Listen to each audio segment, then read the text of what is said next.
What if the idea of aliens isn't as random as it seems, and the same types keep showing up again and again? Across decades of UFO sightings and encounter reports, three specific alien species are described more than any others: the Greys, the Nordics, and the Reptilians. From small, big-eyed beings, to human-like visitors, to mysterious reptilian entities, these descriptions appear in cases from all around the world. But why do the same three types keep coming up? Is it coincidence, shared imagination, or something more? In this video, we break down the three most commonly reported alien species and the theories behind what they could be.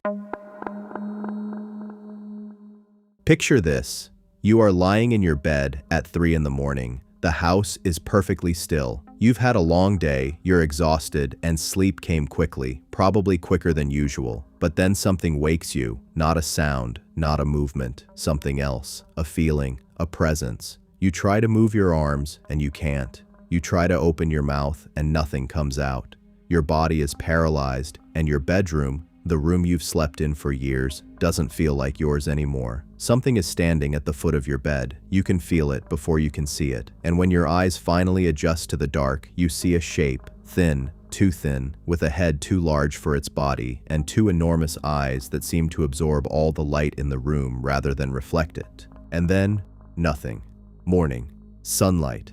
An alarm going off. A strange soreness in your body. A memory that already feels like smoke. Something you can barely hold on to, but can't quite let go of. This is not a story I made up. Some version of this account has been reported by hundreds of thousands of people across the world, across different cultures, across different decades, sometimes before the word alien even existed in popular language. Farmers in rural France, airline pilots over South America, scientists in the American Southwest, housewives in England,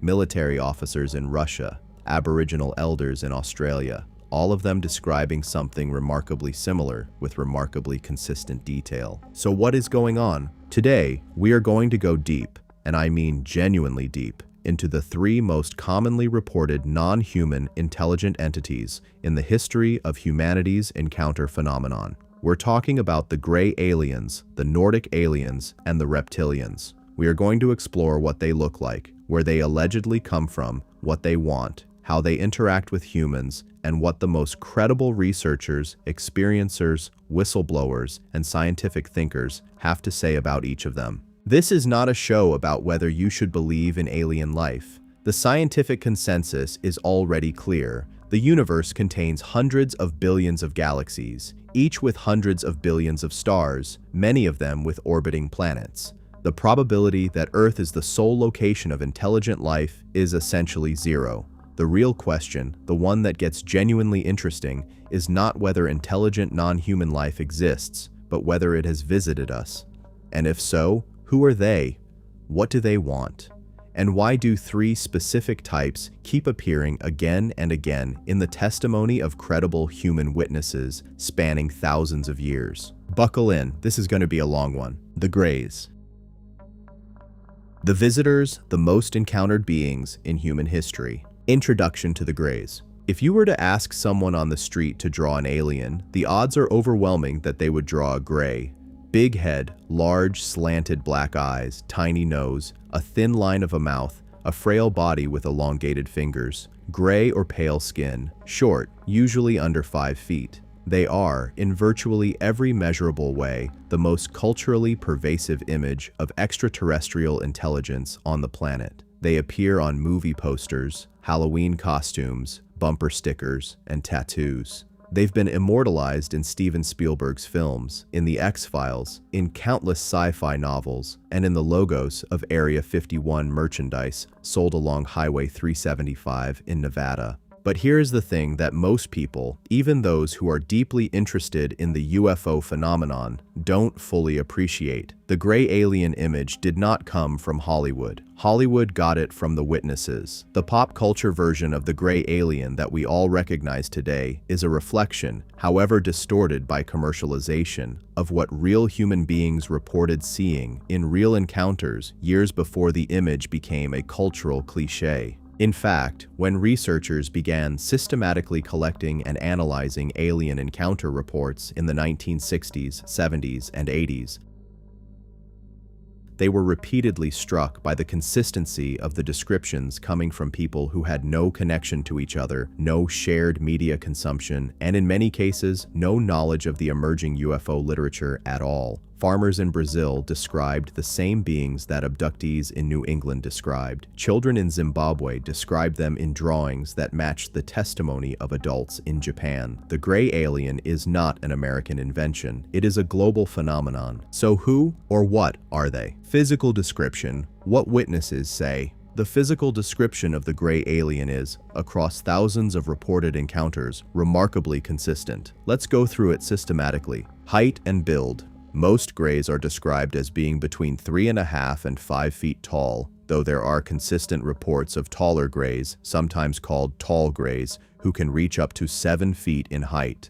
The body is invariably described as thin, almost emaciated, with very little visible musculature. The limbs are long relative to the torso. The hands typically have 3 or 4 fingers, though 4 is more commonly reported. And the fingers are long, with no visible nails or joints, more like smooth extensions of the hand itself. There are no visible genitalia in most reports, and very little secondary sexual differentiation. The beings appear, to most witnesses, essentially sexless. The head, disproportionately large compared to the body.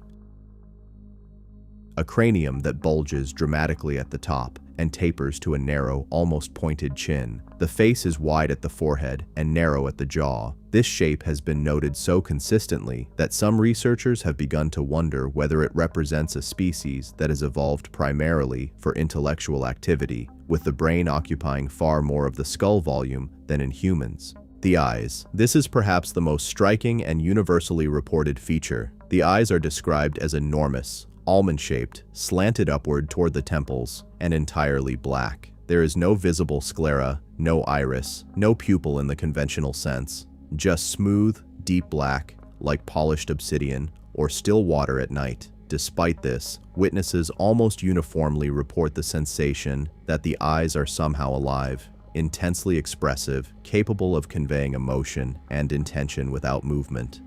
Multiple witnesses describe the experience of looking into a gray's eyes as overwhelming, some as terrifying, some as deeply peaceful, some as both simultaneously. Some researchers have proposed that the large black eyes may actually be some kind of covering, a protective lens over a more delicate sensory organ beneath, perhaps adapted for different light conditions. A few witnesses claim that when caught in a certain light, or when the being displayed strong emotion, something shifted behind the black surface, a hint of another color, another structure beneath. Skin.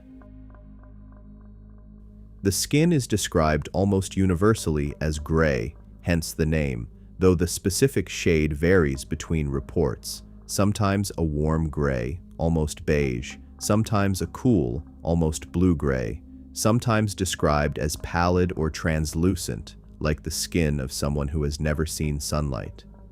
The texture is reported as smooth, almost rubbery, with no visible pores, no hair, no imperfections. Some witnesses describe it as slightly damp. Others say it feels as though it has no texture at all, as if you might slide right off it. The nose and mouth. The nose is minimal, 2 small slits, barely raised from the surface of the face, consistent with breathing orifices rather than a complex olfactory organ. The mouth is described as a thin, horizontal line, no lips in the conventional sense, and almost no movement. Witnesses who claim to have heard greys speak almost universally report that the communication was not through the mouth at all, but directly into the mind. A phenomenon we'll come back to in the section on telepathy. Smell. This is a detail that often surprises people who haven't read the deeper literature on gray encounters. Many witnesses report a distinct, unpleasant smell associated with the beings. Descriptions vary. Sulfurous, like burning plastic, like ammonia, like ozone after a lightning strike. This olfactory element is one of the details that crosses cultural lines and generations in ways that are difficult to explain through contamination by media. The history of gray encounters. The first modern, widely publicized encounter with gray aliens is almost always traced to the Betty and Barney Hill abduction case of September 19, 1961. The Hills, an interracial couple from New Hampshire, were driving home from a vacation in Canada when they reported being followed by a bright light that descended toward their car. Under hypnotic regression later conducted by Dr. Benjamin Simon, a respected Boston psychiatrist with no interest in ufology, both Betty and Barney separately described being taken aboard a craft by small beings with large heads and black eyes, subjected to medical examinations, and returned to their car with no conscious memory of the experience. The case became one of the most intensively studied in UFO history, and the description of the beings, which Barney in particular found so terrifying that he broke down during hypnosis and described the eyes as wrapping around toward the sides of the head, entered the public record before any cultural template for the gray alien existed in mainstream media. But Betty and Barney Hill were not the first, not by a long shot. In 1957, 4 years earlier, a young Brazilian farmer named Antonio Vilas Boas reported being abducted from his field by beings described as wearing suits and helmets, taken aboard a craft, and subjected to procedures that included forced sexual contact with a being who was not fully human in her appearance. While the Vilas Boas case involves different details from the classic gray narrative, it establishes the phenomenon in South America well before any cultural contamination from American media was possible. Going further back, the 1947 Roswell incident, whatever actually happened in the New Mexico desert that summer, produced testimony from first responders, military personnel, and witnesses that described recovered bodies of beings that were small, thin, with large heads and dark eyes. Glenn Dennis, a mortician who claimed to have been called by Roswell Army Airfield asking about child-sized hermetically sealable caskets, later described being told by a nurse of bodies with large eyes and oversized heads. These accounts predate any cultural conception of the gray alien as we know it today. But to find truly ancient encounters with beings matching the gray description, we have to go much further back.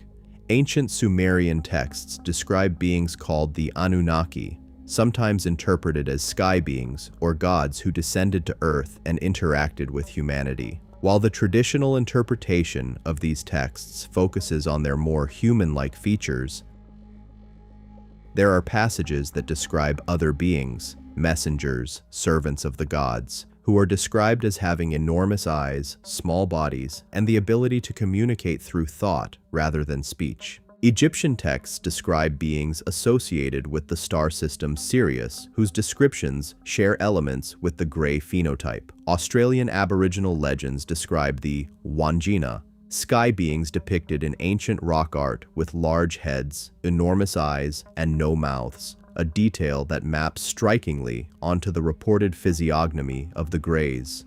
These paintings date back tens of thousands of years. The Dogon people of Mali in West Africa have long fascinated anthropologists and astronomers for their detailed knowledge of the Sirius star system, including the existence of Sirius B, a white dwarf companion star, which is not visible to the naked eye and was not confirmed by Western astronomy until 1862.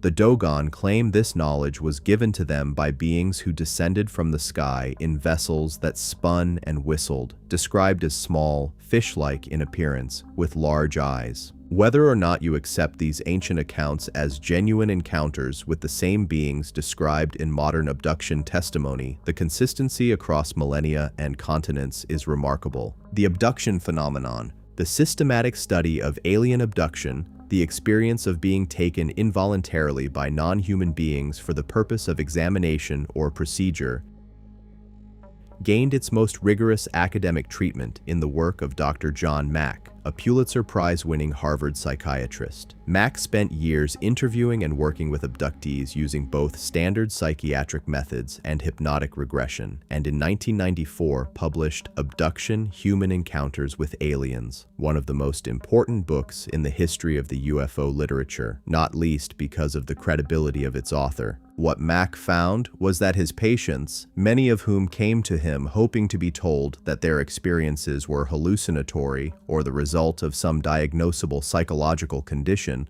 showed none of the markers of psychosis, fantasy-prone personality, or trauma-induced confabulation that would explain away their accounts. They were, by standard psychiatric measures, sane, stable adults whose lives had been genuinely disrupted by experiences they couldn't explain. The commonalities in abduction accounts studied by Mack and by other researchers, including Bud Hopkins and Dr. David Jacobs, are striking. The experience typically begins at night, often in the hours between midnight and 4 in the morning. The abductee finds themselves paralyzed, unable to move or cry out. There is often a bright light associated with the experience.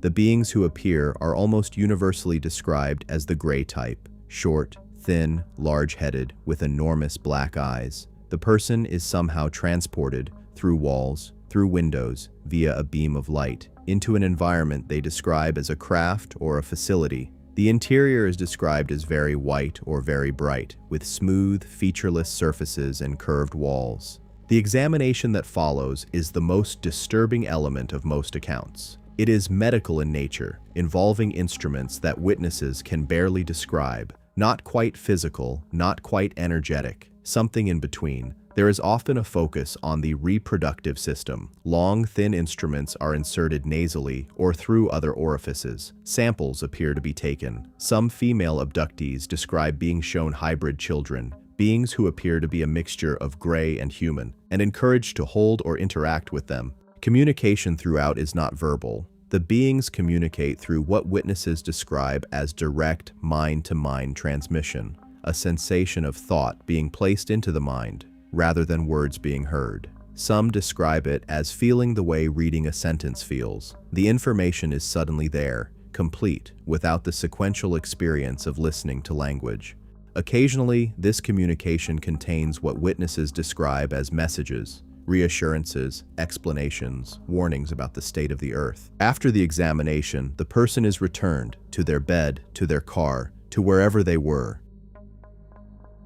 They are left with missing time, a gap in conscious memory ranging from minutes to hours. They may notice physical marks on their body, scoop-shaped indentations in the skin, unexplained bruising in unusual locations, nosebleeds that become chronic. Some describe finding small, hard nodules beneath the skin, particularly in the nasal passages, behind the ear, or in the fingertip, which they believe to be implants. The psychological aftermath is also consistent. Most abductees do not interpret their experience as a nightmare. They are quite clear that it was real, and they are disturbed precisely because they know it was real. Many develop a complex, ambivalent relationship with the grays over time, a mixture of fear, fascination, and something that occasionally tips into a kind of reluctant acceptance. The subtypes, small grays and tall grays. Within the category of grays, researchers have identified what appears to be a meaningful distinction between two subtypes: the small grays, who are the most commonly encountered and match the classic description we've discussed, and the tall grays, who appear in a smaller percentage of accounts but carry distinct significance. The small grays, sometimes called Zeta Reticulans in reference to the star system identified by Betty Hill in her famous star map, function in most abduction accounts as workers or technicians. They carry out the physical aspects of the examination. They operate the instruments. They guide the witness from place to place within the craft. They are efficient, purposeful, and largely emotionless in most accounts, going about their procedures with the detachment of medical professionals performing a routine operation. Some witnesses describe the small grays as appearing almost drone-like, as if they are following specific programs rather than exercising individual agency. Their responses to distress from abductees are often noted as inadequate or inappropriate. They do not comfort, they do not apologize, they simply continue their work. A number of researchers, including Dr. David Jacobs, have speculated that the small grays may be biological entities that have been engineered or genetically modified for specific purposes. Essentially, cloned worker beings, rather than fully autonomous individuals. The tall grays are a different matter. In accounts where they appear, they are usually described as being 5.5 to 7 feet in height, with the same basic physiognomy, but with a more commanding presence. They tend to stand back during examinations, watching rather than participating. They are the ones most likely to attempt communication with the witness, and that communication, when it happens, is typically far more sophisticated than anything the small grays convey. The tall grays ask questions. They respond to emotions. They provide explanations. Some witnesses describe them as seeming genuinely curious about human psychology and internal experience. If the small grays are the technicians, the tall grays appear to be the scientists, or perhaps the commanders. The Zeta Reticuli connection and Betty Hill's star map. One of the most compelling pieces of evidence associated with the gray alien narrative is the star map drawn by Betty Hill under hypnotic regression following her abduction experience, and the subsequent analysis of that map by amateur astronomer Marjorie Fish. During her regression sessions with Dr. Simon in 1964, Betty Hill described being shown a three-dimensional map aboard the craft by a being she called the Leader, a gray who seemed to be in charge of the others. She was told the map showed the home system of her captors and their trade and travel routes. Under hypnosis, she was able to reproduce the map as a two-dimensional drawing. In 1969, Marjorie Fish, a schoolteacher and amateur astronomer, undertook the painstaking task of comparing Betty Hill's drawing against all known star systems within a reasonable radius of Earth, using newly available stellar data. In 1972, Fish announced that she had found a precise match. The base stars in Betty Hill's map corresponded to Zeta Reticuli 1 and 2, a binary star system approximately 39 light-years from Earth in the southern constellation Reticulum. The match was not casual. The positions of the additional stars in the map, the trade route lines, the connecting points, corresponded to real stars with known positions.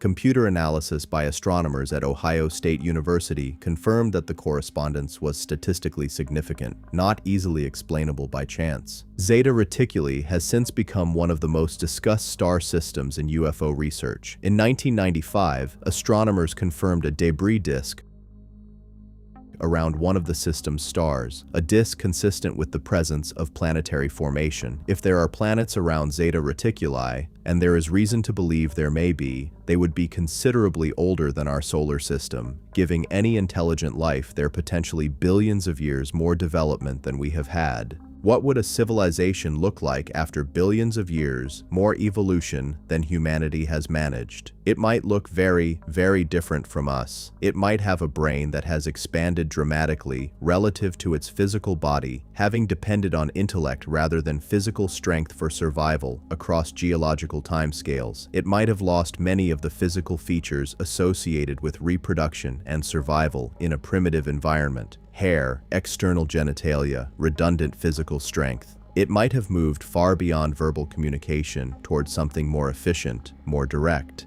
It might, in other words, look something like a gray. Intentions: benevolent, malevolent, or indifferent. Perhaps the most contested question in the gray alien literature is the question of intention. Are the grays here to help humanity? Are they exploiting us? Are they running a program with its own agenda that has nothing to do with our well-being, one way or another? The answers, frustratingly, depend enormously on which experiencers and researchers you consult, and the picture that emerges is genuinely complex. On one side of the debate, there are researchers like Dr. John Mack who came to believe that the abduction experience, for all its terror, carried a deeper transformative purpose.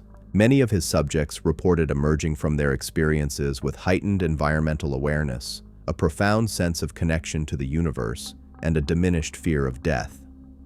Several reported being shown imagery of ecological devastation, burning forests, polluted oceans, dead landscapes, and understanding it as a warning about humanity's treatment of the planet. Mack came to believe that the gray encounter phenomenon might be, in some sense, a cosmic intervention designed to wake humanity up to the consequences of its behavior. On the other side, researchers like Dr. David Jacobs reached very different conclusions. Through decades of regression work with abductees, Jacobs became convinced that the Gray program is fundamentally exploitative, that the hybridization agenda, the collection of genetic material, the breeding program, represents an infiltration of the human species with a long-term goal that has nothing to do with human flourishing. Jacobs believes the Greys are engaged in a planetary takeover project, one conducted so slowly and so subtly that most of humanity has no awareness of it. The truth may be that neither characterization fully captures the reality of a relationship that is orders of magnitude more complicated than any framework we currently have to understand it. Imagine trying to explain the relationship between Western medicine and the indigenous populations of the Amazon to a person living in 1200 AD. The tools, the intentions, the long-term goals, all of it would be beyond the conceptual vocabulary of someone who had never encountered any of those things. We may be in a similar position with respect to the Greys. We may simply lack the context to understand what they are doing and why. Physical evidence and implants. One of the most scientifically tantalizing aspects of the Grey alien encounter phenomenon is the reported existence of physical implants. Small objects that witnesses claim were inserted into their bodies during abduction experiences, often without their knowledge or consent. Dr. Roger Lear, a podiatric surgeon in California, devoted a significant portion of his professional career to the surgical removal and analysis of alleged implants from abductees' bodies. Over the course of his career, Lear performed approximately 16 surgeries to remove objects that had been located by X-ray or other imaging inside his patients.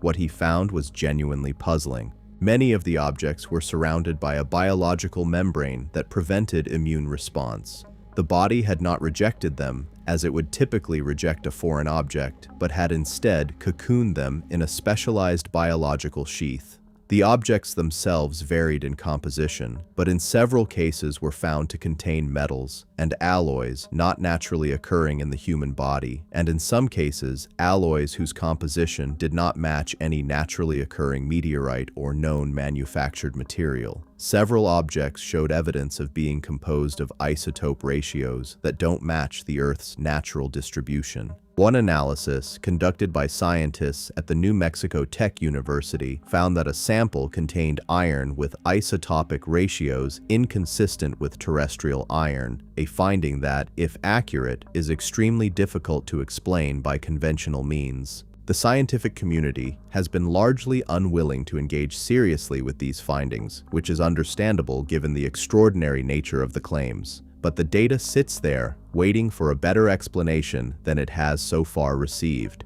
The Nordics. The Pleiadians, the ones who look like us. Introduction to the Nordics. If the Greys represent the alien as the unsettling other, as profoundly different from us in appearance and behavior, the Nordics represent something almost the opposite. They look like us, not approximately like us, not vaguely like us, strikingly, almost uncannily like us, but better, taller, more beautiful, physically perfect in ways that edge up against the mythological. The Nordic alien, also known in various traditions as the Pleiadian, the Aryan, the Space Brother, the Tall White, or simply the Blonde, is the second most commonly reported non-human intelligent being in the historical record, and in many ways the most psychologically fascinating.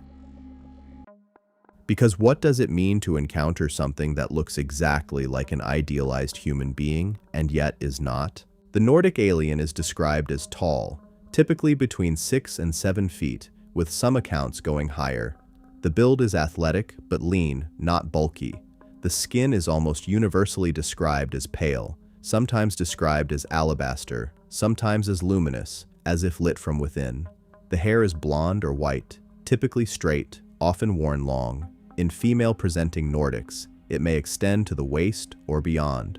The eyes are the detail that gives most witnesses pause. Large, beautiful, typically blue or violet or green, but with a depth and a light in them that witnesses struggle to describe. Not quite human eyes, not quite anything they can name. The facial features are regular and proportionate in the classical European sense. High cheekbones, a strong jaw, fine features. If you were to take the most physically attractive human you had ever seen, and then give that person an additional foot of height, perfect posture, and eyes that seem to contain knowledge beyond anything any human eye has ever held, you would have something approaching the description of a Nordic alien as witnesses have described them. The history of Nordic encounters. The modern history of Nordic alien encounters begins in earnest in the 1950s in the extraordinary series of claims made by a Californian man named George Adamski. Adamski, a philosopher, mystic, and amateur astronomer who ran a cafe near Mount Palomar Observatory, claimed to have met a physical being in the California desert on November 20th, 1952. The being was described as having long golden hair, a face of great beauty, and eyes that were slightly larger than human normal, of a deep gray-green color. The being communicated through telepathy and through gestures and identified himself as coming from the planet Venus. Adamski's claims are controversial. Venus is, of course, a hellish environment completely hostile to life as we know it, and many of his specific claims about the beings and their home planets were clearly wrong. But the significance of the Adamski case is not in its literal content. It is in what it established in the experiencer tradition, the concept of the benevolent, beautiful, almost spiritually advanced being from another world who comes to us not to examine or exploit, but to warn, to teach, and to guide.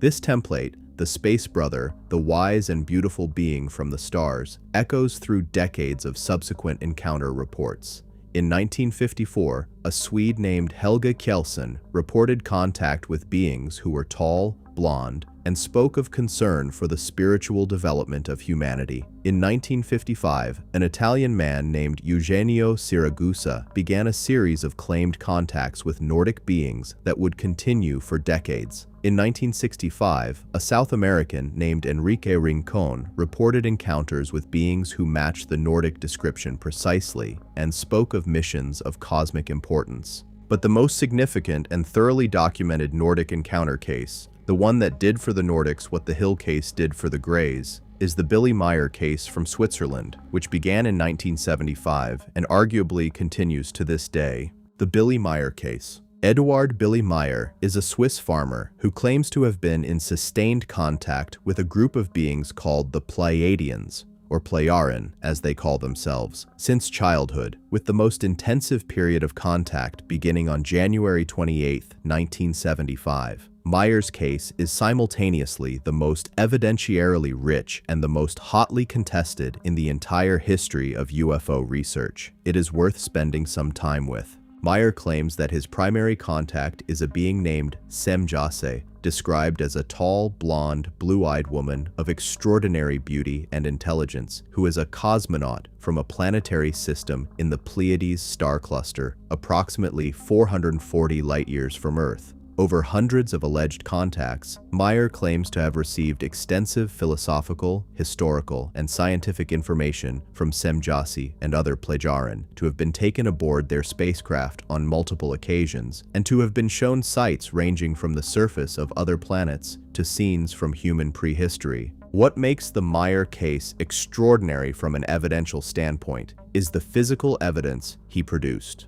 Over the course of his contacts, Meier, a one-armed farmer with no professional photography training, produced hundreds of photographs of alleged spacecraft, much of which has been analyzed by professional photographers, film studios, and photo analysts without a clear verdict of hoax being established. Some of the photos were analyzed by NASA contractor and special effects expert Jim Dilatoso, who found evidence of genuine metallic models of unusual construction, though this conclusion remains debated. Meier also produced metal samples that he claimed were given to him by the Pleiadians. Analysis of these samples by IBM physicist Marcel Vogel revealed alloys of thulium and ytterbium in a combination he had not previously encountered, suggesting a manufacturing process beyond anything he knew of. The samples subsequently disappeared or were mishandled, a frustrating pattern that recurs throughout high-evidence UFO cases. The Meier case also produced something that has not been adequately explained even by his most committed detractors, a series of specific, verifiable scientific predictions made before the information was publicly available. Meier claims to have been told by the Pleiadians that Jupiter and Uranus had more moons than had been catalogued. He published this claim before subsequent telescopic observations confirmed additional moons of both planets. He claimed to have information about the surface of Mars before Mars landers confirmed it. He described the nature of the Pleiades star cluster in terms that have since been confirmed. Whether Billy Meyer is telling the truth, elaborating a genuine experience into something more dramatic and detailed than it actually was, or is involved in a sophisticated hoax, is a question that has consumed some very serious researchers for nearly 50 years. What is beyond dispute is that the case is not easily dismissed. The Pleiadians' origin story. The term Pleiadian, as used in the modern New Age and UFO community, refers to beings alleged to originate from one or more of the star systems within the Pleiades open cluster in the constellation Taurus. The Pleiades, also known as the Seven Sisters, is one of the most visible star clusters in the night sky and has been significant in the mythology and cosmology of virtually every human culture throughout history. In Greek mythology, the Pleiades were the 7 daughters of Atlas and the sea nymph Pleione, eventually transformed into stars by Zeus. In Hindu astronomy, the Pleiades are known as Kritika and are associated with the war god Murugan. In Aboriginal Australian tradition, the Pleiades are associated with women and with the relationship between humans and the sky beings. In Japanese culture, the Pleiades are Subaru, the star cluster that gave its name to the automobile manufacturer.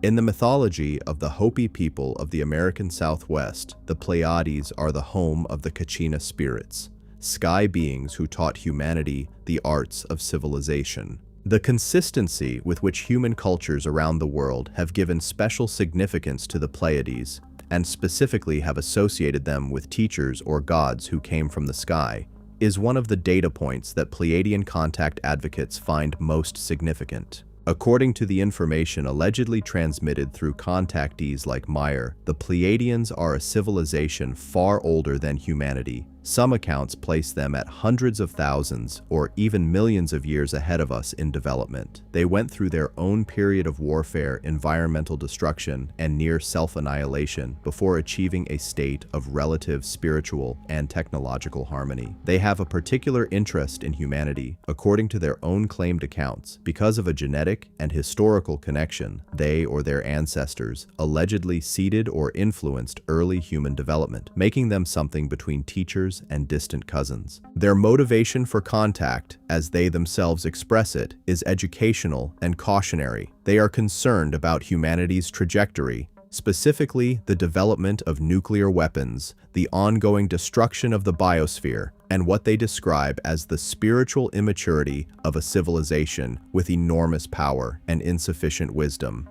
They are not interested in preventing human free will, a concept they appear to take very seriously, but in ensuring that humanity has access to perspectives and information that might help it make better choices. The Tall Whites, Howard Menger and Charles Hall. The Tall Whites are a subcategory of Nordic encounter that deserves specific attention because of the remarkable consistency and unique detail of the accounts associated with them. The term was specifically popularized by Charles Hall, a former U.S. Air Force airman who claims to have had extensive, regular contact with a group of tall, blonde, white-skinned beings at Nellis Air Force Base in Nevada between 1965 and 1967. Hall's account, detailed in his 4-volume Millennial Hospitality series, describes beings who were roughly human in appearance, but taller, with white hair, chalk-white skin, and large blue eyes. Their voices were described as high-pitched, almost like birdsong, though they also used a translation device for communication with humans. They were not particularly warm toward humanity, more clinical and businesslike, with occasional flashes of what seemed like contempt for the limitations of the human beings they dealt with.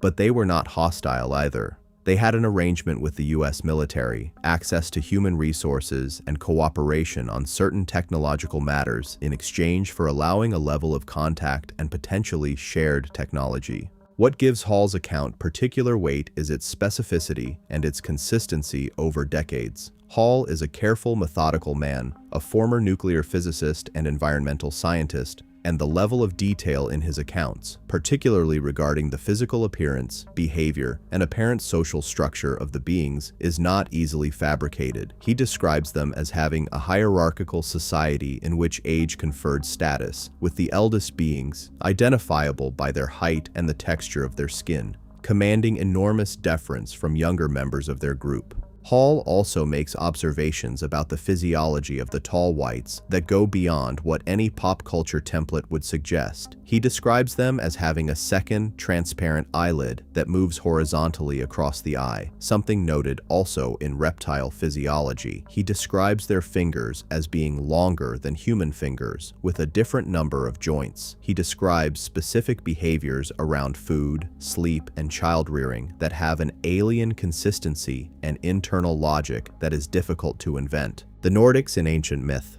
Perhaps the most intriguing dimension of the Nordic alien phenomenon is the degree to which it resonates with human mythology across the ancient world, particularly the mythology of Northern European cultures. The Norse gods, the Aesir and the Vanir of Scandinavian tradition, are described in the Eddas and sagas as tall, beautiful, physically powerful beings who travel between worlds via technology, the Bifrost, or Rainbow Bridge, sometimes interpreted as a light-based transportation system, who have greatly extended lifespans relative to humans, who possess knowledge and abilities far beyond human capacity, and who periodically involve themselves in human affairs for complex reasons of their own. Odin, the Allfather, the chief of the Aesir, is not simply omniscient by virtue of being divine. He achieves his wisdom through ordeal, through sacrifice, through physical means. He hung on the world tree for 9 days to gain the knowledge of the runes. He gave up one of his eyes in exchange for a drink from the well of wisdom. This is not the behavior of a magically omnipotent deity. It is the behavior of a being who operates within a universe of physical laws, who must earn knowledge rather than simply possess it. It is, in other words, the behavior of an advanced being rather than a supernatural one. The Greek gods, the Olympians, share many of these characteristics. They are physically present and physically active in the world. They have relationships with humans, produce offspring with humans, make alliances and enemies among humans. They are not beyond the physical universe. They live within it, on a mountain that can in principle be reached by a human determined enough to climb it. They have technology, the forge of Hephaestus, the chariot of Apollo, rather than magic. They quarrel, make mistakes, are vain, are jealous, are curious. They are, in all essential ways, advanced beings with extraordinary technology and extended lifespans, not supernatural entities. The Indian Vedic texts describe the Devas, divine beings who travel in vehicles called vimanas, described with sufficient engineering specificity that several researchers have attempted to reconstruct their propulsion systems from the Sanskrit descriptions. The Vedic gods are also physically present in the world, producing offspring with humans and involving themselves in human affairs through technology as much as through power. The Egyptian gods, the Neteru, are represented in art with perfectly proportioned, idealized human forms.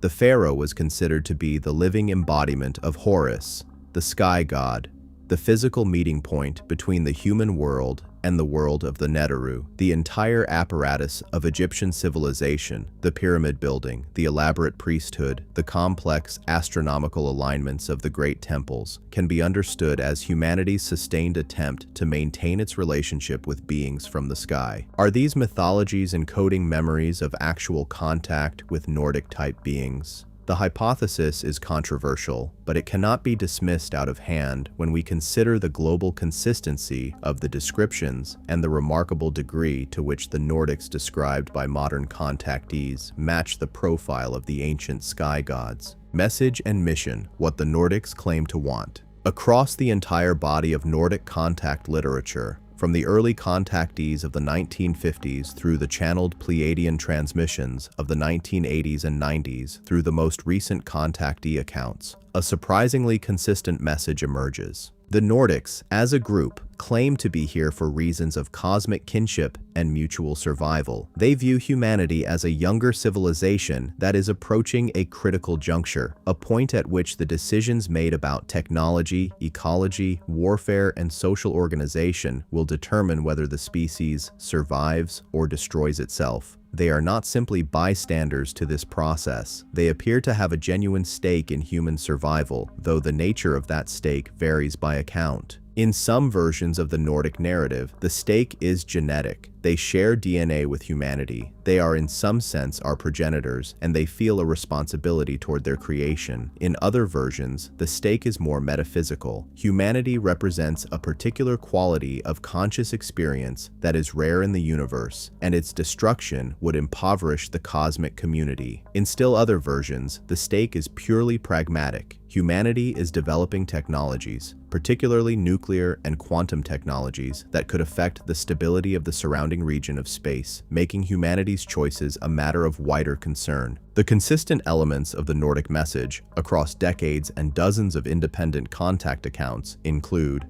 first, a warning about nuclear weapons, not merely in terms of the obvious physical dangers, but in terms of effects on space-time and consciousness that go beyond what conventional physics acknowledges. Multiple Nordic contactees have been specifically shown imagery of nuclear explosions and told that the effects extend beyond the physical plane. Second, a warning about environmental destruction. The Nordics consistently communicate distress about the rate of ecological damage humanity is inflicting on its own biosphere, sometimes framing it in terms of spiritual violation as much as practical danger. Third, a message about the nature of consciousness and its relationship to the physical universe. The Nordics, across many accounts, appear to operate from a cosmological model in which consciousness is primary, in which awareness itself is the fundamental substance of the universe, rather than matter or energy. This is not merely a philosophical position. They describe specific technologies and practices based on this understanding. Fourth, an invitation not to passive dependency, but to active spiritual and technological development. The Nordics, unlike many other reported alien groups, appear to value human autonomy highly. They do not want to solve our problems for us. They want to provide information and perspective that will enable us to solve our own problems. Whether or not one accepts the reality of Nordic contact, this message, across its many variations, describes a cosmological and ethical framework that is internally consistent and that represents a sophisticated alternative to the materialist worldview of mainstream Western culture. Distinguishing Nordics from Greys, the philosophical divide. One of the most interesting recurring features of modern contact literature is the existence of apparent tension, sometimes reported as outright conflict, between the Nordics and the Greys. Multiple contactees who have encountered both groups describe a fundamental philosophical disagreement between the two. The Greys, in this narrative, are characterized as a civilization that long ago abandoned emotional experience in favor of pure intellect, a civilization that is enormously advanced technologically, but that has paid a profound price for that advancement in terms of its spiritual vitality. They are sometimes described as literally dying as a species, unable to reproduce naturally, genetically compromised by millennia of cloning and genetic modification, lacking the biological and emotional richness that once made them a complete species. Their interest in human genetic material, in this framing, is not simply scientific but existential. They need what we have, and they are willing to take it without asking. The Nordics, by contrast, are presented as having navigated the challenge of technological development without losing their spiritual connection, having found a way to advance as a civilization without sacrificing the emotional, creative, and spiritual dimensions of their being. They view the Grey program with something ranging from disapproval to active opposition, seeing the abduction and hybridization agenda as a violation of free will principles that they consider cosmic law. This narrative is speculative, of course. It is what contactees and abductees report, filtered through their own psychological frameworks and cultural conditioning. But it is a remarkably consistent narrative, and it maps onto a philosophical framework that has genuine intellectual substance. The tension between pure rationality and holistic consciousness, between efficiency and vitality, between control and freedom. The Reptilians, the ancient enemy, the most controversial beings in the record. Introduction to the Reptilians. There is no alien type in the entire field of UFO and contact research more controversial than the Reptilians. Merely mentioning them in serious company is enough to draw uncomfortable looks, even among people who are perfectly comfortable discussing the Greys or the Nordics. The reptilian hypothesis is where the mainstream UFO research community draws its line in the sand, the point past which even committed researchers feel they are entering conspiracy territory. And yet the reports persist. They come from abductees who had no knowledge of the reptilian narrative before their encounters. They come from indigenous traditions that predate modern ufology by millennia. They come from whistleblowers with military and government backgrounds who describe interactions with beings of reptilian aspect in classified facilities. They come from remote viewers working for the US government's psychic espionage program. And they come from cultures as geographically and temporally separated as ancient Sumer, pre-Columbian Mesoamerica, Hindu India, and contemporary America. The reptilian is described across all of these sources with remarkable consistency. It is bipedal. It walks upright, on two legs, like a human. It is tall, typically between 6 and 9 feet in height, with some accounts describing beings considerably larger. Its body is covered in scales, sometimes described as greenish, sometimes brownish, sometimes a dark gray or black, that overlap in a pattern similar to a snake or a large lizard. The face is elongated into something between a snout and a human jaw, with flat nostrils, a wide mouth filled with small, sharp teeth, and eyes that are vertical slit pupils on a yellow or green or orange iris. The eyes of a cat or a reptile, not a mammal. The hands are clawed, 3 or 4 fingers, longer than human fingers, tipped with sharp nails or claws that witnesses describe as looking deeply functional rather than decorative.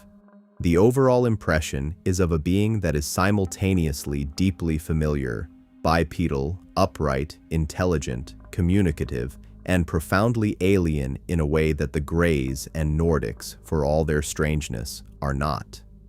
Because the Greys and Nordics are, at their core, variations on the mammalian body plan. The reptilian is not. It represents a fundamentally different evolutionary path toward intelligence. The ancient history of reptilian beings. To understand the reptilian phenomenon, we have to go far back in human history, much further than the modern UFO era, because unlike the Greys, whose footprint in ancient accounts is present but ambiguous, the reptilian has a rich, extensive, and genuinely disturbing presence in the myths and sacred texts of the ancient world. We begin in Mesopotamia. The ancient Sumerians, the civilization that is often credited with the foundations of writing, law, agriculture, and astronomy, and who flourished in what is now Iraq beginning around 4500 BCE, left behind a rich mythological tradition that has been the subject of extraordinary controversy since the 1970s, when Zecharia Sitchin published his interpretation of Sumerian cuneiform texts.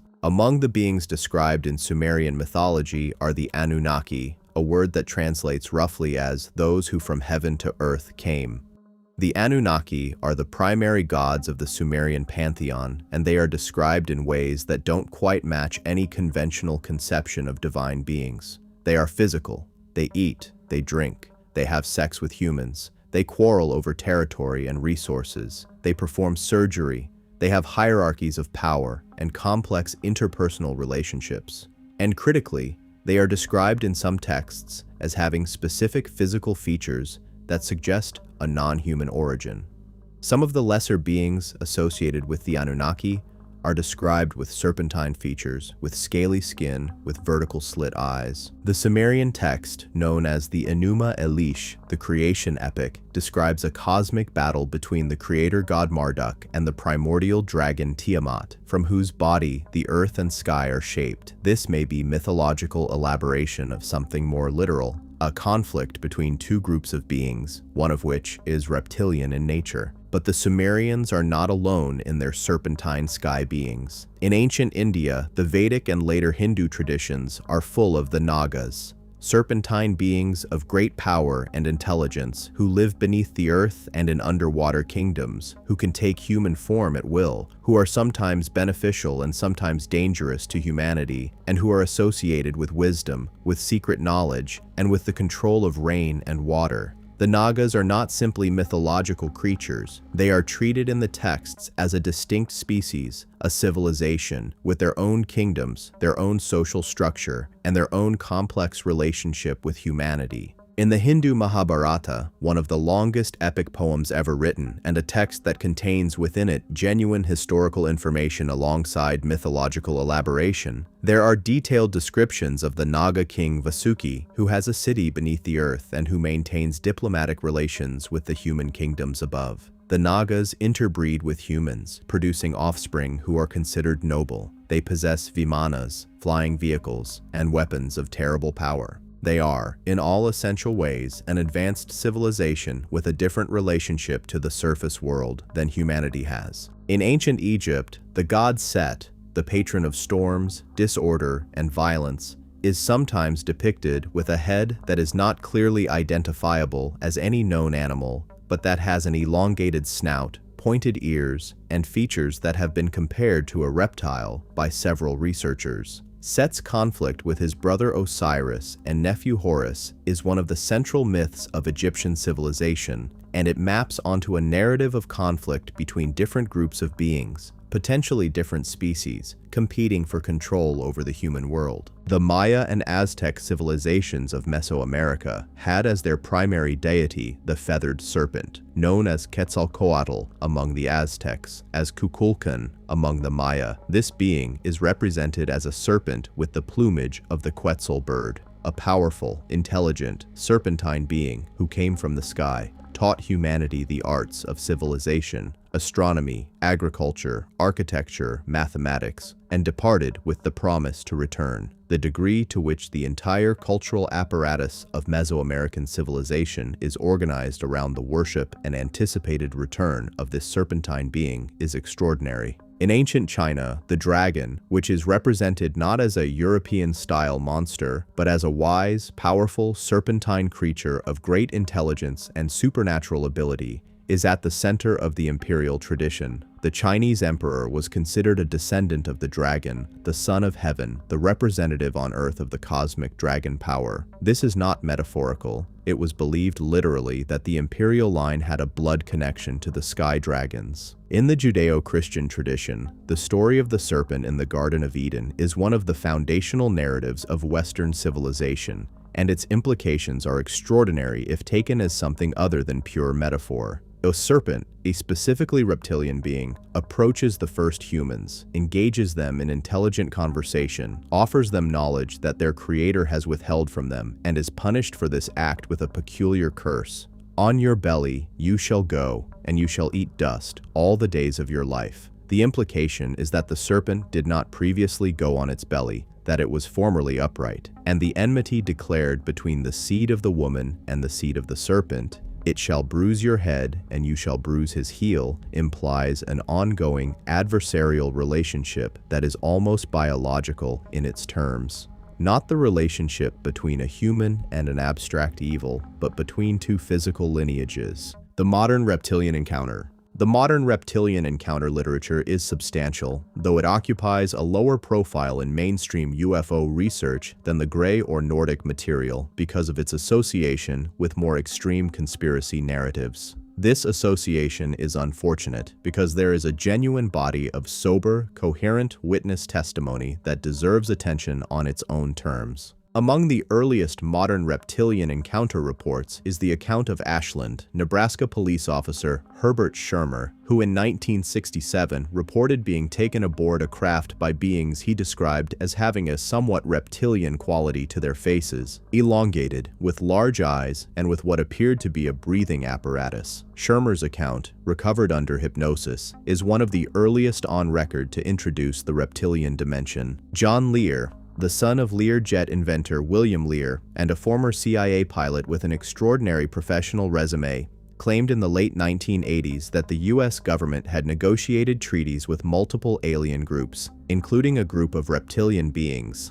Lear's claims were extraordinary and impossible to verify, but his background gave them a credibility that was difficult to entirely dismiss. The clearest and most detailed modern account of a reptilian encounter comes from a woman known as Ava Logren, a pseudonym used by several researchers to protect her identity, who described a series of ongoing encounters with reptilian beings beginning in childhood that were remarkable for their physical specificity and psychological complexity. Her descriptions of the being's musculature, the way they moved, the way their scales caught the light, the quality of their telepathic communication, the specific environments in which the encounters occurred, all of it went far beyond anything that could be drawn from existing cultural templates. Carla Turner, a researcher and PhD academic whose study of alien abduction brought her to conclusions deeply disturbing to her, documented numerous cases in which beings of reptilian aspect were part of abduction experiences, often in contexts that were more explicitly threatening and controlling than typical gray encounters. Turner's conclusion, after years of working with experiencers, was that the reptilian presence in the abduction phenomenon was real, was distinct from the gray presence, and was not benevolent. Physical description in detail. The physical description of reptilian beings, drawn from the most detailed and consistent witness accounts, is worth examining closely.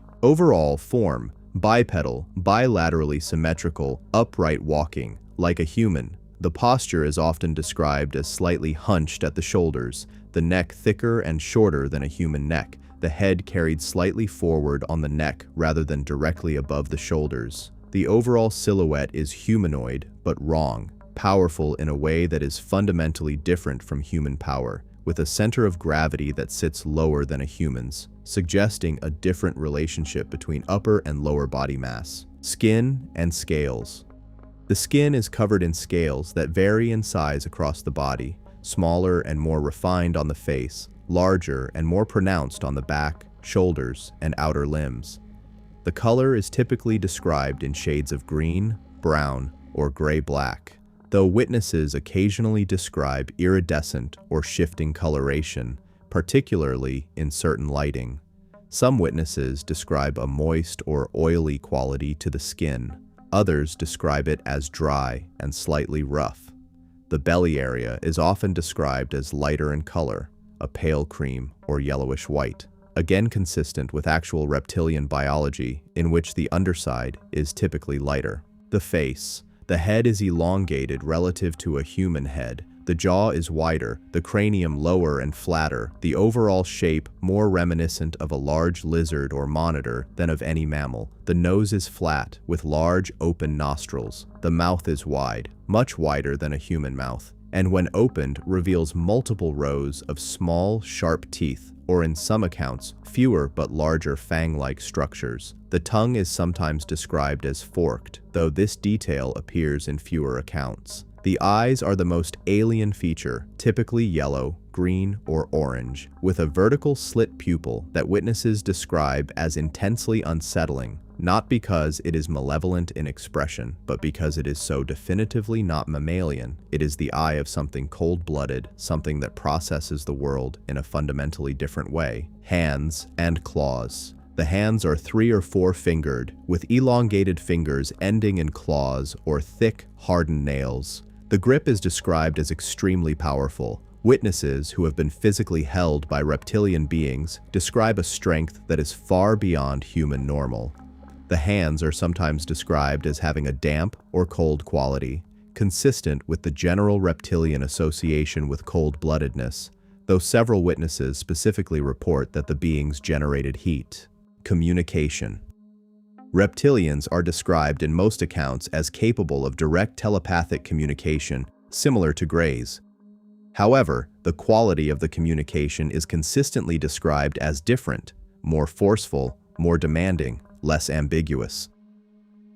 Where gray communication tends toward neutrality or clinical detachment, reptilian communication is frequently described as emotionally intense, dominant, challenging, occasionally aggressive.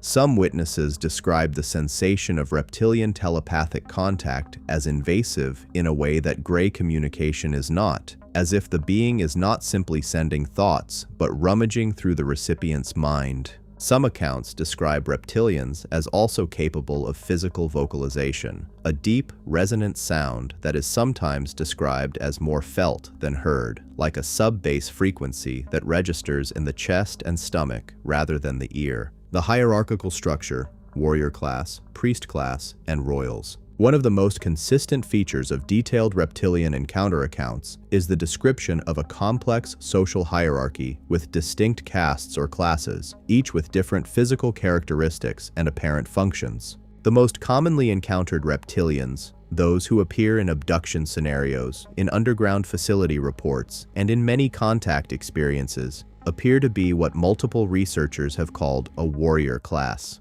These beings are typically in the 6 to 8 foot range, heavily built, with prominent scales and a bearing that radiates physical threat. They are guards, handlers, enforcers. They do not typically initiate contact or communication. They maintain order and control the movement of humans in their environment. A second class, sometimes called the scientist or administrator class, is smaller in stature, perhaps 5 to 6 feet, more slender, with lighter coloration, and eyes that witnesses describe as more expressive and intelligent. These beings are the ones who conduct examinations, who engage in prolonged telepathic communication, who appear to have specific knowledge bases they are interested in exploring or downloading. A third class, encountered far more rarely, but described with striking consistency when it does appear, is what contactees call the royals, or elder class. These beings are typically larger than the warrior class, sometimes described as reaching 12 feet or beyond, with a bearing and presence that witnesses describe in terms usually reserved for the divine. They are accompanied always by attendants. They move slowly and deliberately. Their telepathic communication is described as overwhelming in its power and clarity, not aggressive, but simply of a force so far beyond the ordinary that it registers as crushing. This three-class structure appears in accounts from people who have no knowledge of each other's experiences, which makes it one of the more striking structural consistencies in the reptilian encounter literature. Underground and undersea, where the reptilians live. Unlike the Greys, who are consistently associated with spacecraft and orbital environments, and the Nordics, who seem to be primarily based off-world, the reptilian presence in the encounter literature is strikingly terrestrial. The majority of accounts involving reptilians describe encounters in underground environments, vast subterranean facilities described as being at significant depth, with an architectural style that witnesses describe as neither human nor spacecraft, but something else entirely, massive, ancient-seeming, carved from rock, but finished to a high degree of precision. The idea that an advanced civilization might exist beneath the Earth's surface has deep roots in human mythology. In virtually every major ancient culture, there exists a tradition of underground kingdoms, Agartha in Hindu and Tibetan tradition, the hollow earth of various European mythologies, the underworld of Greek, Sumerian, and Egyptian cosmology, the underground cities of the Hopi, and other Native American traditions. These are not simple stories about death and the afterlife. They describe living civilizations with cities, governments, and populations existing in realms beneath the world we know. The Dulce base accounts, a particularly controversial subset of the reptilian literature that centers on claims of a joint human-alien underground facility beneath Dulce, New Mexico, involve detailed descriptions of multiple underground levels, each with a different character and population. The deeper levels are allegedly where reptilian beings and their activities are primarily located. Thomas Costello, a security officer who claimed to have worked at the facility before fleeing with stolen evidence, described seeing tanks of reptilian beings in gestation, seeing hybrid experiments, and witnessing a revolt by gray workers against their reptilian supervisors. The Dulce War, as it has come to be known. Costello's account is impossible to verify, but it is detailed, internally consistent, and describes things that go well beyond any cultural template available in the early 1980s when he first brought his claims forward. Phil Schneider, a geological engineer who claimed to have worked on underground government facilities, described a violent encounter with a reptilian being during the excavation of a tunnel at the Dulce site in 1979. An encounter in which several military personnel and an alien being were killed. Schneider went public with his claims in 1994 and was found dead in his apartment 7 months later, in circumstances that were officially ruled a suicide, but that many researchers consider suspicious. The undersea dimension of the reptilian narrative is less developed, but appears in enough accounts to be worth mentioning. Multiple contactees and abductees describe encounters with reptilian beings in undersea environments, and there is a tradition in some research circles of USOs, unidentified submerged objects, being associated with reptilian activity. The oceans cover 70% of the Earth's surface and remain in many ways as unexplored as deep space. The existence of advanced non-human presence in the deep ocean is, technically speaking, not falsifiable with current technology. The shape-shifting controversy. No aspect of the reptilian narrative has done more to invite mockery and dismiss it from serious consideration than the claim, advanced most prominently by British author David Icke, that reptilian beings are capable of shape-shifting into human form, and that many prominent human figures, politicians, royalty, business leaders, are in fact reptilians or reptilian human hybrids maintaining a false human appearance. Let me address this carefully and without the usual derision. The claim of shape-shifting, or more precisely, of beings capable of altering their apparent physical form, appears in the encounter literature in a specific and more limited way than Icke's global conspiracy narrative. A number of abductees and contactees describe reptilian beings that appear initially in human form, then shift, or are seen to shift, into their reptilian form. This experience is described in terms of a perceived reality breakdown, a moment in which something that appeared human suddenly doesn't, either through a glitch in a maintained illusion or through the being's choice to drop its disguise. This is quite different from the claim that specific named human individuals are reptilians. The encounter-based claim is about a perceptual phenomenon, beings with the capacity for some form of holographic or psychic projection, while Icke's political claim is a sociological and historical argument of a different order. The perceptual claim of beings capable of projecting a human-seeming appearance is actually less outlandish than it first sounds when considered alongside what we know about the capabilities attributed to these beings in other contexts. If we accept that certain non-human intelligences possess advanced psychic or technological abilities, the ability to communicate directly mind-to-mind, to induce memory loss, to produce paralysis, then the ability to project a false visual impression is not a qualitatively different kind of claim. It is simply an extension of the same suite of capabilities. Whether this extends to the permanent, undetectable maintenance of a false human form over a lifetime, which is what would be required for Icke's version of the narrative to be literally true, is a different and much larger claim. The honest answer is that the evidence for this particular element of the reptilian narrative is far weaker than the evidence for reptilian encounters in their own form, and it is this element that has been most effectively used to discredit the broader reptilian phenomenon. Reptilian agenda, power, control, and an ancient claim. What does the reptilian presence want from humanity? The answer, drawn from the most consistent accounts across multiple decades and multiple researchers, is different from anything attributed to the Greys or the Nordics. The reptilians are not described as neutral scientists or benevolent mentors. They are described, in the overwhelming majority of detailed accounts, as beings with a specific agenda of dominance, an agenda that is ancient, patient, and operating on a timescale that makes human political history look like a footnote.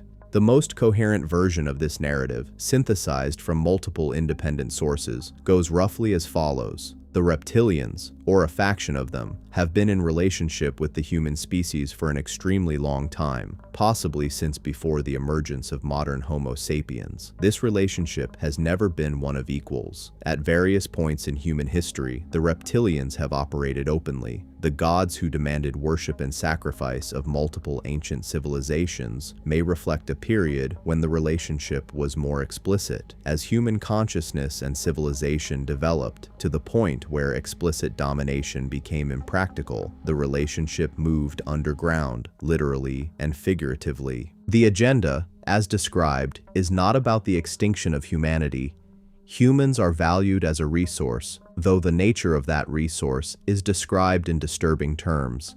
The energy of human emotional experience, particularly the dense, low-frequency energy associated with fear, suffering, conflict, and submission, is described in many accounts as being literally harvested by the reptilians, who have a biological or energetic dependence on it. This is the most extreme and most disturbing element of the reptilian narrative, and it should be treated with corresponding skepticism, but it is an element that appears independently in too many accounts to be easily dismissed. whether taken literally or as a metaphor for the dynamics of power, control, and exploitation that have characterized much of human history. It describes a situation that is recognizable and disturbing. Comparison, convergence, and conclusions. The three species in relationship. The relationship between the Greys and the Reptilians is described in a significant subset of encounter accounts as one of hierarchy, with Reptilians in a superior or commanding role relative to the Greys. If this is accurate, it would explain certain features of the Grey encounter that are otherwise puzzling. The drone-like quality of the small Greys, their apparent lack of individual agency, their willingness to perform procedures that many witnesses experience as deeply violating. If the Greys are, in some meaningful sense, under the authority of reptilian overseers, then their behavior makes a different kind of sense. They are not acting from their own agenda, but executing one imposed from above. The relationship between the Nordics and both other groups is, in most accounts, adversarial or at minimum oppositional. The Nordics appear in a significant number of abduction accounts as rescuers or protectors, beings who arrive in the midst of a Grey or Reptilian encounter and bring it to an end, who seem to assert a competing authority over the process. They are described as operating under what they call cosmic law, a set of principles governing the rights of consciousness, of free will, of self-determination, that the Grey and Reptilian programs, in their view, violate. Some researchers have speculated that the Earth is effectively a contested environment, a world of interest to multiple off-world parties for different reasons, and that the encounter phenomenon as a whole represents the different ways in which these parties engage with the human population in pursuit of their respective interests. This is not so different from the situation of a small, resource-rich nation in our own world, subject to competing forms of attention and influence from more powerful outside parties. Consciousness, spirituality, and the deeper question. Across all three encounter traditions, Greys, Nordics, and Reptilians, there is a persistent and striking emphasis on consciousness itself as the central subject. The Greys program appears to be focused on consciousness in the context of biological reproduction, something about the relationship between physical genetics and conscious experience that they are trying to understand or modify. The Nordics' message is almost entirely about the development of human consciousness, the expansion of awareness, the deepening of spiritual understanding, the alignment of individual human consciousness with what they describe as a larger cosmic order. The Reptilians, in the most disturbing reading, are interested in consciousness as an energetic resource, as something that can be harvested or manipulated. This convergence suggests that the real stakes of the encounter phenomenon, whatever its ultimate nature, have to do not with technology or territory or genetics in any purely physical sense, but with something about the nature of conscious experience itself. Perhaps consciousness is not simply an epiphenomenon of brain activity, as mainstream science has tended to assume, but something with independent substance and significance in the broader universe. Perhaps the development of human consciousness, this strange, rich, emotionally complex, self-reflective form of awareness that we have evolved, is something of significance to intelligences far older than ourselves. If that is the case, then the encounter phenomenon takes on a dimension that goes beyond anything the conventional framework of science can address. It becomes not a question of physics or biology, or even psychology, but a question that touches the deepest issues of metaphysics, of what consciousness is, where it comes from, what it is for, and what relationship it bears to the larger structure of the universe. What science has to say. The scientific community's relationship with the UFO and encounter phenomenon has shifted considerably in recent years, though it remains far from a full engagement with the question of alien intelligence types. The US government's formal acknowledgement, beginning in 2017 with the New York Times expose of the Advanced Aerospace Threat Identification Program, AATIP, that UAPs, unidentified aerial phenomena, represent a genuine and unresolved national security question, changed the discourse in important ways. The subsequent establishment of the UAP Task Force, the All-Domain Anomaly Resolution Office, AARO, and the congressional hearings of 2023 in which former intelligence officer David Grush testified under oath that the U.S. government possesses craft of non-human origin and has engaged in a decades-long program of secrecy around this knowledge, represent a watershed moment in the institutional history of the phenomenon. Grush's testimony, and the parallel testimony of other military and intelligence figures, did not specifically address the question of alien species, but it established, in the most formal possible public setting, that the question of non-human intelligence on and around Earth is not one that serious people need to dismiss out of hand. The phenomenon is real. The question of what it is and who is behind it is wide open. Astrophysicist and SETI researcher Dr. Seth Shostak has argued that if genuine alien intelligence were here, visiting us, it would likely be so far beyond us technologically that trying to characterize it in terms of physical species types would be like an ant trying to characterize the different nationalities of the humans walking past its colony. There might be patterns, but they would be largely incomprehensible from the ant's perspective. Others, like Dr. Jacques Vallée, a computer scientist and astronomer who is one of the most rigorous researchers in the history of UFO studies, argue that the encounter phenomenon may not be straightforwardly extraterrestrial at all.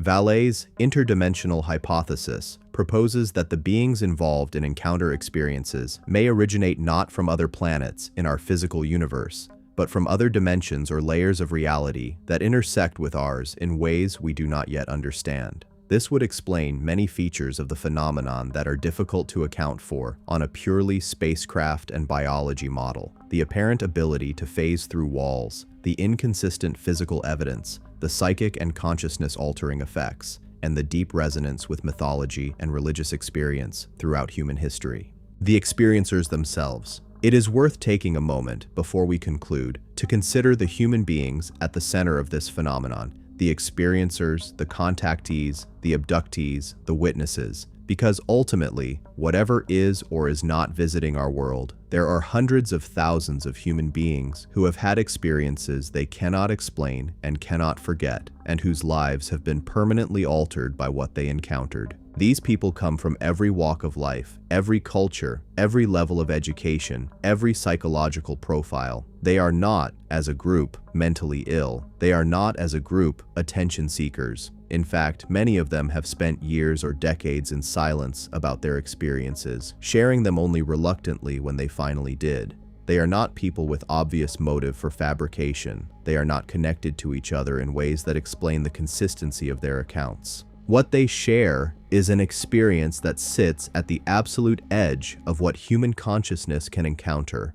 An experience of being in the presence of intelligence that is other than human, that operates by different rules, that regards us with purposes and from contexts we can barely comprehend, and they have to live with that experience and integrate it in a cultural context that largely does not believe them and has no framework for what they are describing. Dr. John Mack, who perhaps spent more time sitting with these people than anyone else who brought serious academic credentials to the work, came to see his abductee subjects as people who had been given a genuinely expanded view of reality, however traumatic the means of that expansion. He wrote of them as being privileged in a certain sense, even if this was a mixed blessing, to have had experiences that opened them to other dimensions of reality. That framing of the encounter as an expansion of reality rather than simply a violation of it is not available to everyone who has had these experiences. For many, the experience is simply terrifying and deeply disorienting. But for others, it has been genuinely transformative, a shattering of the comfortable materialist framework that most of modern Western culture lives inside, and an opening to a universe that is larger, stranger, and more inhabited than we have been told. The question of disclosure. As we record this in 2026, the question of governmental disclosure of non-human intelligence has never been closer to the surface of public consciousness. The congressional testimony of 2023, the ongoing work of the ARO, the statements of former intelligence officials, the declassification of military encounter data, all of it is moving the Overton window of what can be seriously discussed in public forums. But disclosure, if it comes, is unlikely to resolve the questions we've been exploring in this video. It might confirm that UAPs are real and of non-human origin. It might even confirm that physical materials of non-human manufacture exist. What it is unlikely to do is clearly tell us who the Greys are, what the Nordics want, or what the Reptilians represent in the full sweep of human history. Those questions are deeper, stranger, and more consequential than any press conference will be equipped to address. The real work of integrating the encounter phenomenon, of building an adequate conceptual framework for what it means that we are apparently not alone, have apparently never been alone, and are engaged in complex relationships with multiple types of non-human intelligence. That work belongs not to governments, but to human culture, to philosophers, to scientists willing to risk their careers on anomalous data, to artists, to theologians, to the millions of ordinary people who have had extraordinary encounters and are quietly trying to make sense of them. It is ultimately a question about who we are, not as a nation or a species defined by its biology, but as a form of consciousness navigating a universe that is far richer and more complex than our current models acknowledge. The Greys seem to think our biology is important. The Nordics seem to think our consciousness is important. The Reptilians seem to think our energy is important. Maybe they're all seeing something real from different angles and with different interests. And maybe the fact that they are all paying attention to us, in their different, often uncomfortable ways, tells us something profound about the value of what we are. So, there you have it. 3 species, 3 sets of descriptions, encounters, historical records, physical evidence, and philosophical frameworks.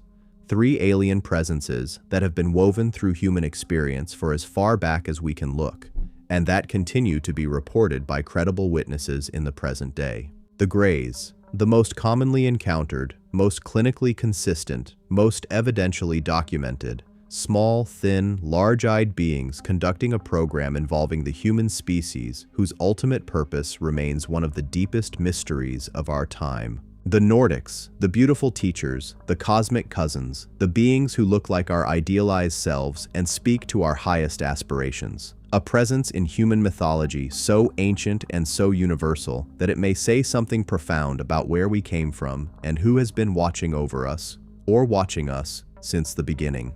The Reptilians, the most ancient, the most controversial, the most disturbing, and perhaps the most important. A presence so deeply embedded in human mythology and collective memory that its very existence challenges everything we think we know about our history, our relationship to power, and the nature of the reality we inhabit. I want to be clear. I am not asking you to believe any of this. I am asking you to consider it seriously. These are not fringe stories told by fringe people. They are the accumulated testimony of hundreds of thousands of human beings across every culture and every period of recorded history. They have been investigated by some of the finest minds that have chosen to apply themselves to the problem. They involve physical evidence that has not been adequately explained. They describe a situation that, if real, changes everything we think we know about our place in the universe.